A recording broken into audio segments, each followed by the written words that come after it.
Middle school is widely considered, by those who have experienced it, to be the worst years of one's life, a true low point of humanity. I don't know anyone who could look back on their pictures and memories of middle school without significant feelings of shame. Even remembering the presence of this institution is often upsetting. But today, I have traveled into the belly of the beast. Today, we're going back to middle school. Middle school will be defined in this essay as just the grades 7 to 8. I know many people include grade 6 under the heading, but both me and my subject went to an elementary school that ended at grade 6. So that was really the cutoff point when elementary and primary school ended for us.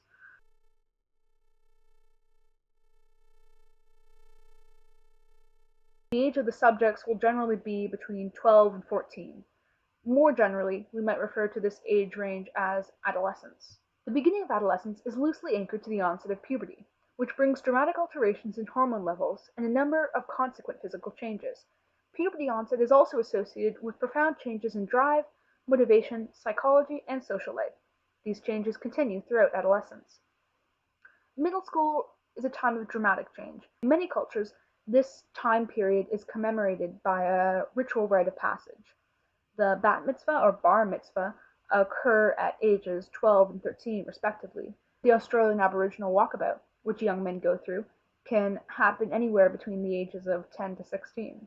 In the second case, the subject must fend for himself in the wilderness for a period of up to 6 months. While in the former, you sing some songs, eat some food, people give you money. But in both cases, the subject enters a child and emerges an adult. This process of ritualizing, formalizing, and performing adolescence can be seen across practically all cultures. In fact, middle school itself may be defined as a rite of passage, except instead of only 6 months in the jungle, it's 2 years. Now, I'll admit I don't remember a lot of my middle school experience. I know that I went to a new school after spending 7 years with the same group of 12 kids who I remained only loosely acquainted with after the fact. So it was probably pretty scary. I fell in with a close group of only around 2 to 3 people and spent most of my time with them. The worst memories probably stand out the most, like vulgar bus talk and bullies stealing my book at recess, because, yes, I read books during recess. The Underland Chronicles actually probably defined my mindset as an adolescent. We'll get back to a discussion of trends of reading habits later. But what do kids today do? There are some interesting developments here, even over only the last 5 years since I was last in middle school. Social media and the internet is a huge part of the modern middle schooler's daily life. However, statistics are often hard to come by since many sites don't technically allow people under the ages of 13. As a result, self-published statistics don't often reflect the true demographics of their users.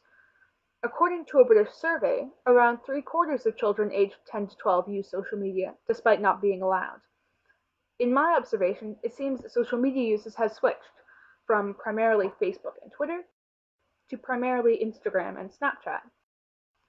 My age range certainly used these platforms, but our primary mode of communication, at least with classmates, was always through Facebook Messenger, while my subject is all of hers through Instagram group chats.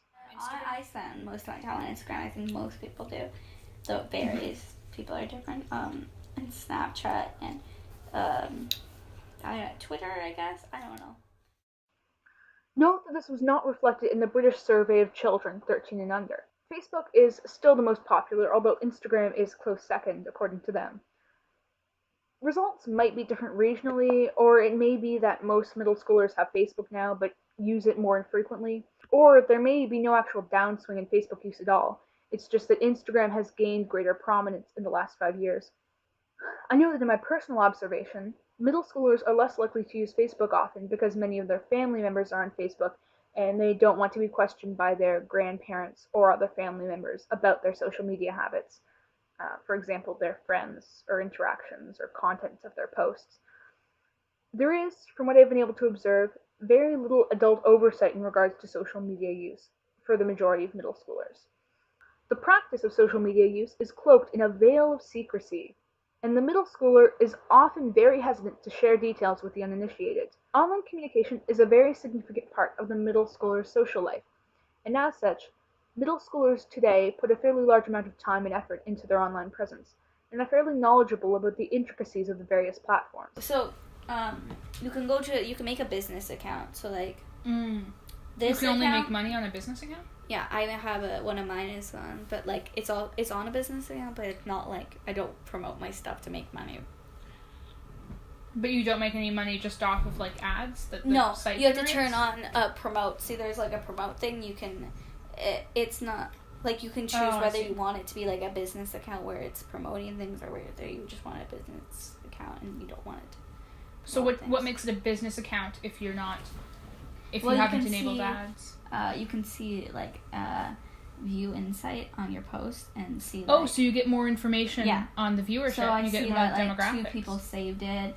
20, like I already knew 20 people liked it, but 2 people saved it. 0 comments.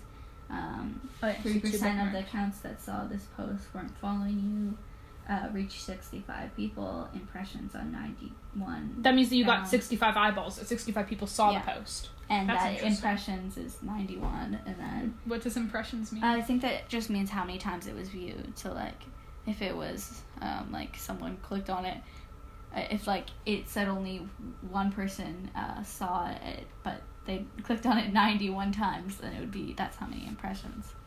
I see. So it's the... Oh, that's interesting. And then from home, how many people saw it from the home or from the profile?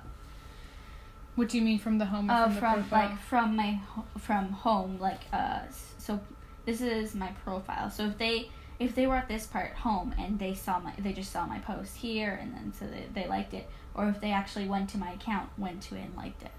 I see. So if they saw it in their timeline versus if they went to your account and Yeah. saw it that way. And then you can also go here and there's more. But it only inside. counts if they've clicked on it. Yeah. It only counts as reaching them. And then there's also this where it shows you Oh, status for your account. Your follower stats. How Yeah. many you've gained or lost over the last week. Is that what that is? Yeah. It's the last week. But it also... Does it show you for month as well? Is that up there? I don't know. I don't know. It's really interesting. It's very analytical. I would love Yeah, to and it actually... also I would shows love to the get some video of that. Gender. Like Oh, it shows the gender 78% breakdown. Yeah. woman, and then like age range. That's interesting. So that gives you a sense of the demographics. Oh, so it's mostly 18 to 24. Yeah. Though a lot of 13 to 17 as well. That's still above your guys' age range, though. Oh, I guess... Does Instagram not actually... They don't actually. does Instagram technically only allow people who are 13? Or over? I think so, yeah. Is that why there's no lower than 13 age range? Yeah. My subject has approximately 8 separate Instagram accounts. Some are fan accounts for celebrities she admires or shows she likes. Some are also personal accounts, which are the ones more commonly thought of, in which people post selfies and record their daily lives.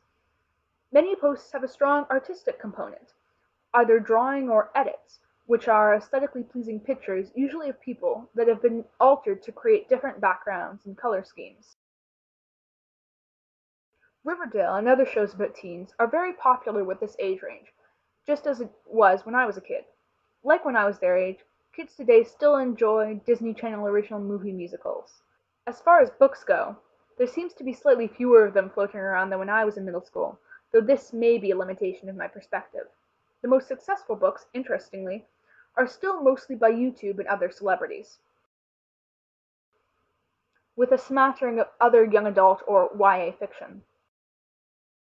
In this regard, I don't think our age groups are that different.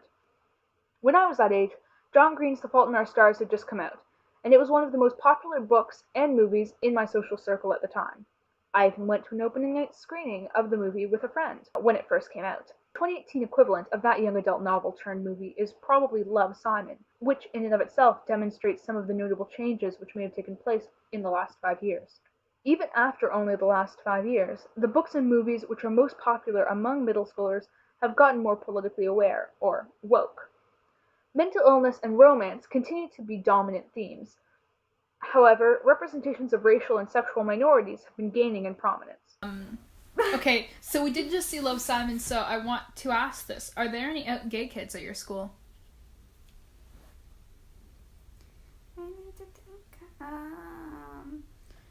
No, I don't think. I mean, not that I know of. There might be some. I don't know. It's not like, I don't know how big of a deal it would be though. I mean, maybe like to some people, but I also don't know that much drama. So like, if there was, I probably wouldn't know unless they were like my friend. A brand of video known as ASMR has grown dramatically in popularity in the last 5 years. At least, I didn't know about it when I was in middle school, and now they seem to be everywhere. And this is a fairly broad category of online video, but the unifying factor is that they are all trying to cause autonomous sensory meridian response, often colloquially referred to as the tingles. One of the subtypes of this are slime videos.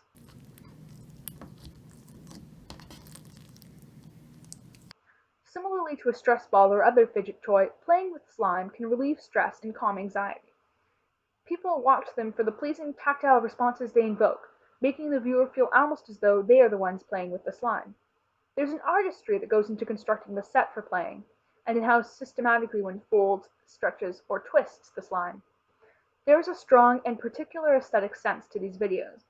They are usually done by young women with long, manicured nails. They are generally gentle and soft-spoken. They tend to use pastel tones in both their slimes and their backdrops. Oftentimes glitter or fake sprinkles are incorporated. There is also a consistent connection to food, mainly candies, which adds a gustatory element to the sensory feelings the slime provokes.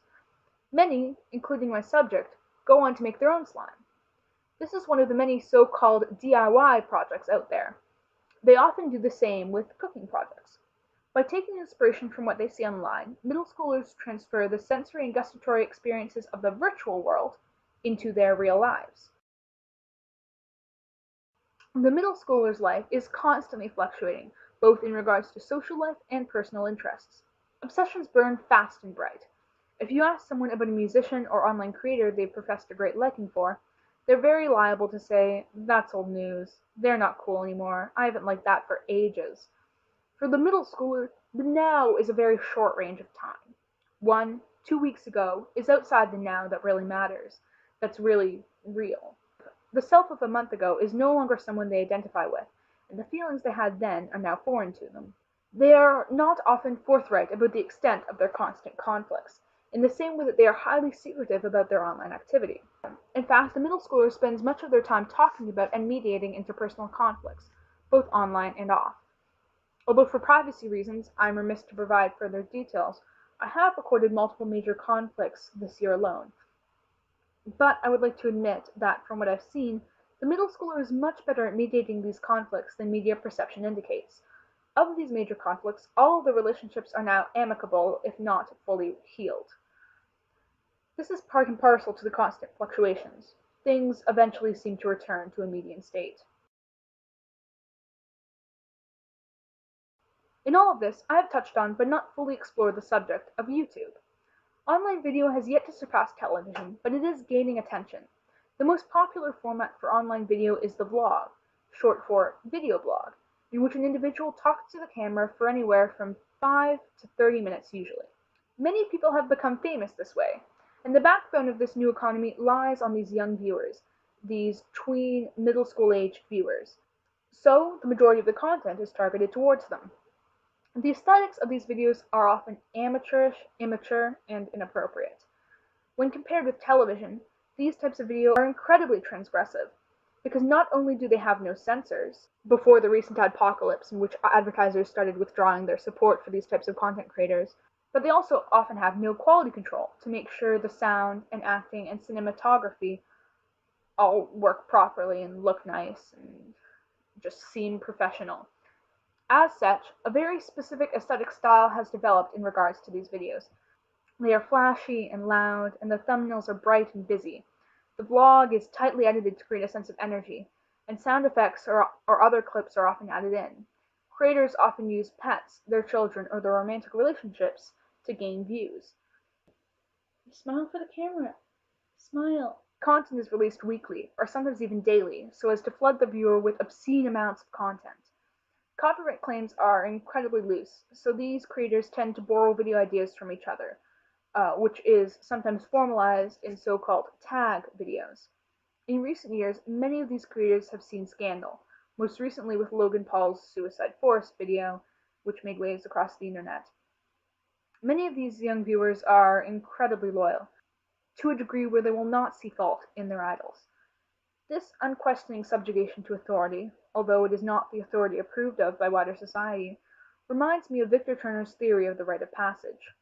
In it, the neophyte, um, the subject of the rite of passage, in it, the neophyte, who is the subject of the rite of passage, is stripped of all sense of identity and, through submission to an ultimate authority, made equal to all their fellows.